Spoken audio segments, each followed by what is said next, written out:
Siegmeier, climate policy not only regulates the flow of emissions, but also affects rents from underlying non-producible stocks, such as fossil resources. What do you mean by that? Climate policy creates a scarcity because it restricts the amount of fossil resources that is available, or the amount of fossil resources that the resource owner is allowed to sell in the market. Okay? But at the same time, the scarcity will drive up the price of the resource because the economy still needs that resource. And that's also a rent then. Okay? It's an excess payment because the resource is there anyway, but it's now sold at a higher price. So that's a rent. Could you also explain how a government can capture a large part of these rents? Well, if a government implements climate policy simply by, say, an emission trading scheme, by just restricting the amount of fossil resources that is allowed to be used or the amount of emissions that is allowed, the rents are completely going to the resource owners, or say to the ones who own the permits, right? So if the permits are given away for free, then those who own the permits get the rent.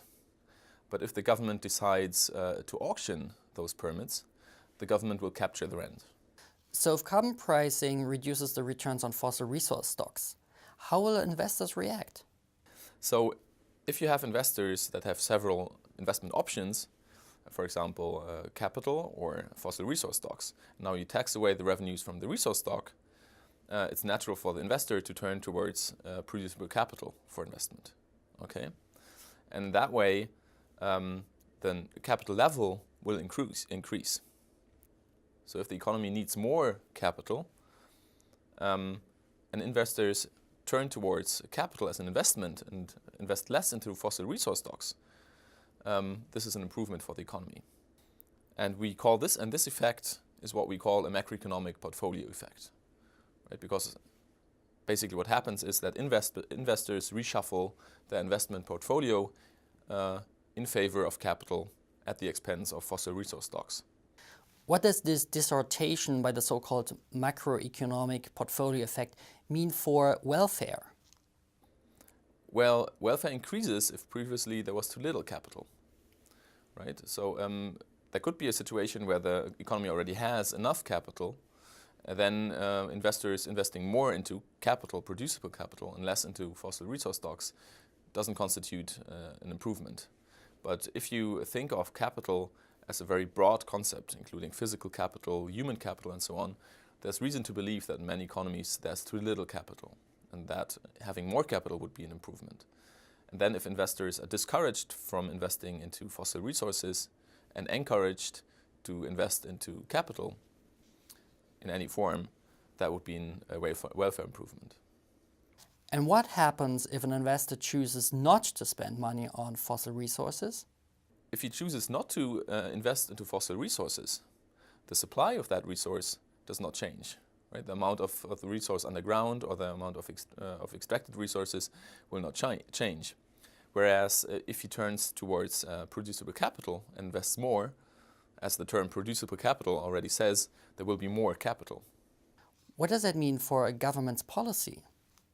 It means that there's an efficiency reason for rent taxation. Even if you're not interested in the environment, even if you're not interested in redistribution, you might be interested in rent taxation for efficiency reasons. What does it mean for the design of climate policy instruments? It's actually crucial for the design of policy instruments in the field of climate policy, because this effect only occurs if the climate policy instrument raises revenue, or rather say, if the climate policy takes away the rents connected to fossil resource stocks. What you want to do is you want to make those investments less attractive. So you need to take away their rents, so the the emission permits should be auctioned. So this implies that whenever you implement climate policy, you should make sure that it actually reduces the rents to fossil resource owners, and should not give away emission permits for free. If capital levels increase through carbon pricing, we cannot expect this new capital only to flow into innovative technologies such as the renewables, or can we? No, actually not. So obviously, it's rational for investors to turn to that investment which yields the highest return. Do you have any idea where this new capital is going to go to? Well, it will go to those investment opportunities that have been underinvested so far. That may include green technologies.